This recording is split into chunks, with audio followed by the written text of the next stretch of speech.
السلام عليكم ورحمة الله وبركاته. أهلا وسهلا بكم حبايبي في قناتي. أنا هاجر محمد ودي قناتي جوجو كيتشن.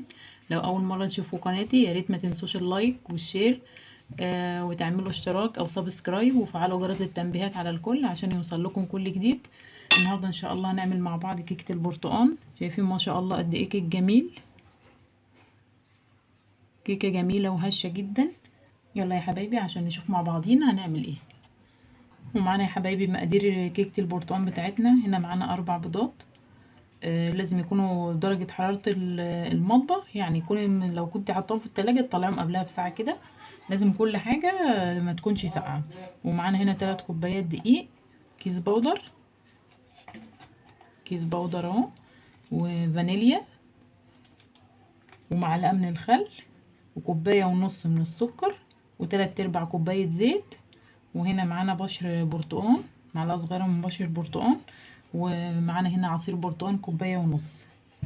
الكوباية اهم حاجة الكوباية اللي هتعايري بيها تكون موحدة في كل المقادير. يبقى 3 كوبايات دقيق، ومعاهم ورقة بودر او معلقة كبيرة من البودر، كيس بودر اهو، وذرة ملح.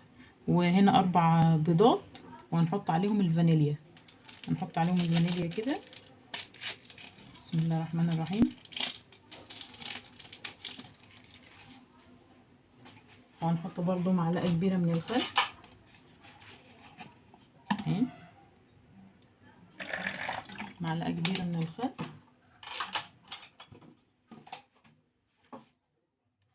دلوقتي هنضرب المكونات بتاعتنا.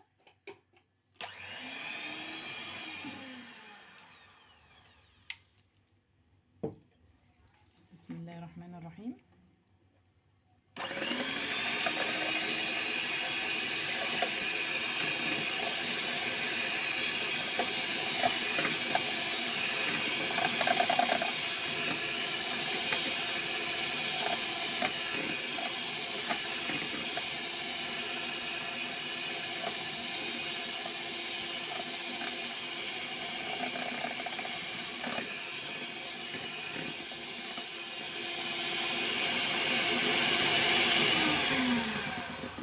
وطبعا هننزل بالسكر بتاعنا واحدة واحدة كده مع الضرب.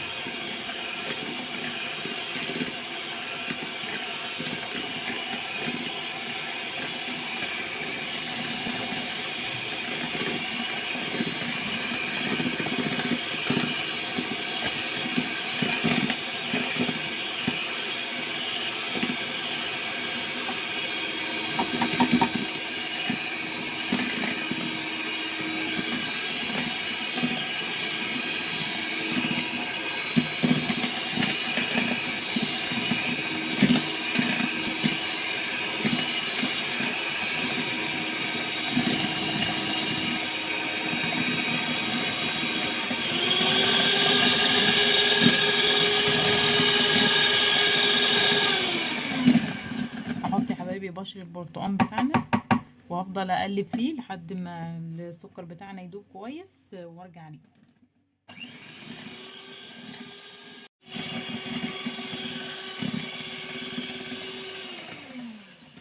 دلوقتي هنحط الزيت بتاعنا.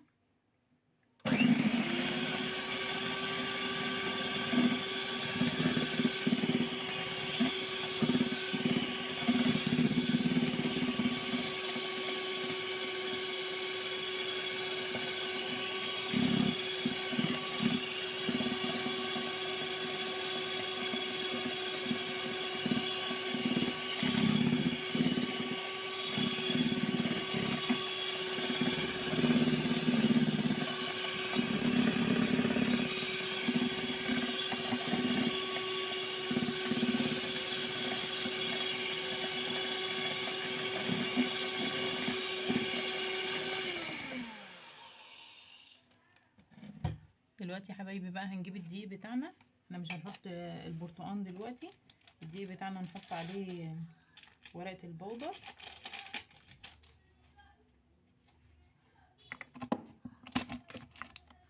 وهنحط ذرة الملح، ونقلب طبعا المكونات كلها مع بعضها كده. اهم حاجه زي ما اتفقنا يا حبايبي في الكيك لازم كل حاجه تكون بدرجه حراره المطبخ، وميكونش اي حاجه ساقعه خالص، وتضربي البيض والسكر كويس جدا مع بعض لحد ما الخليط يبقى لونه ابيض كده، لونه يفتح ويبقى ابيض، والسكر يدوب جدا. دلوقتي يا حبايبي هننزل الدقيق بتاعنا اهو مع بعض، وهنضرب بالمضرب برضو، مفيش اي مشكله خالص، مش هتهبط معاكي ان شاء الله، تبقى احلى كيكه. ونحط البرتقال،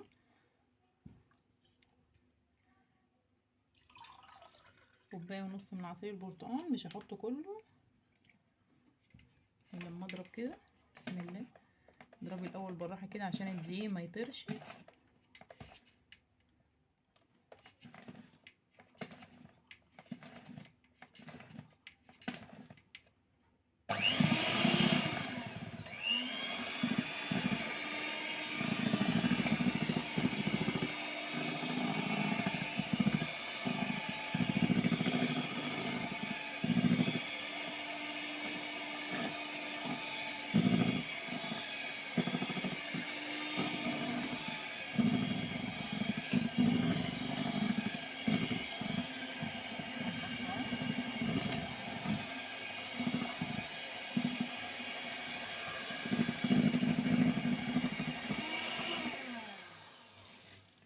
طبعا هننزل الدقيق كده اللي على جوانب الطبق بتاعنا عشان المكونات كلها تختلط مع بعضها كويس، ونقلب برضو كده عشان لو في حاجه تحت. انا حطيت بقيت نص كوبايه البرتقال، يبقى انا كده حطيت كوبايه ونص من البرتقال.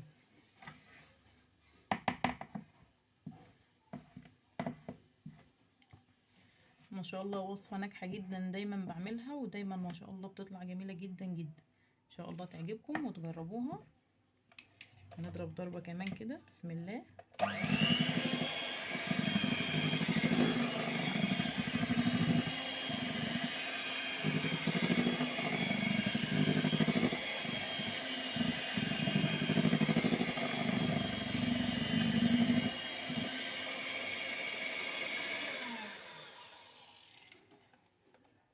كمان يا حبايبي لما ننزل الدقيق ما نضربش كتير.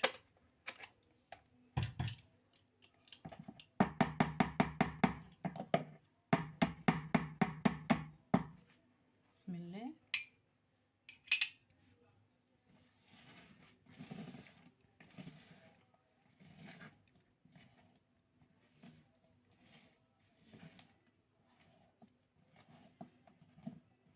اتأكد كده برضو نقلبها كويس.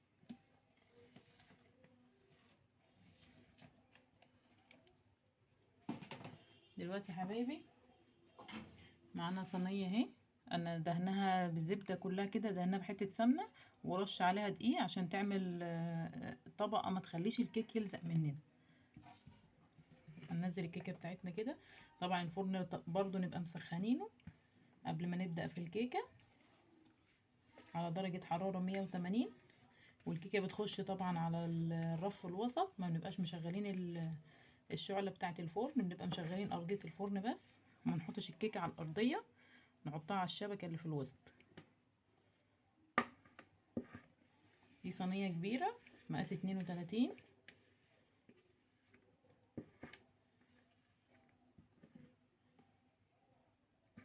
ماشي يا حبيبي. دلوقتي انا هدخل الصينيه الفرن على درجه حراره 180، ما نفتحش عليها قبل ما يعدي نص ساعه ل 35 دقيقه.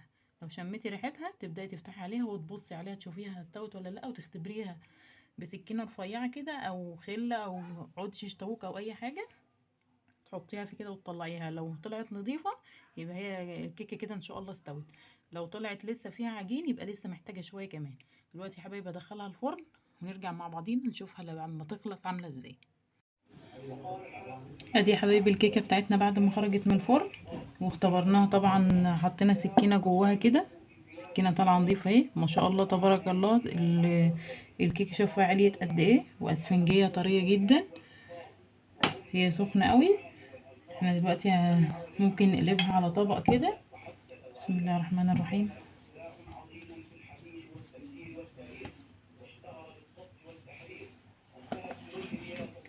بسم الله.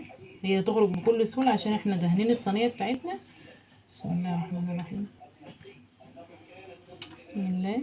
شايفين برضو من تحت ما شاء الله لونها جميل جدا.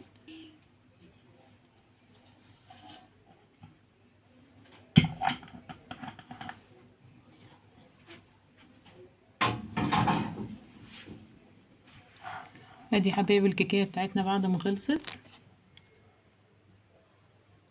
وهوريها لكم دلوقتي من جوه.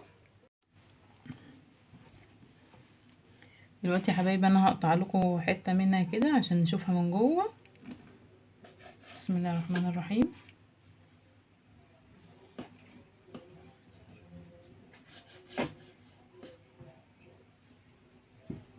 بسم الله. شايفين ما شاء الله كيكه هشه جميله ومش مكتومه. شايفين هي لسه بتطلع دخان، هي لسه خارجه من الفرن حالا. شايفين ما شاء الله قد ايه جميله وعاليه جدا وهشه. يا رب تجربوها وتعجبكم ان شاء الله، وان شاء الله اشوفكم في فيديو جديد، والسلام عليكم ورحمه الله وبركاته.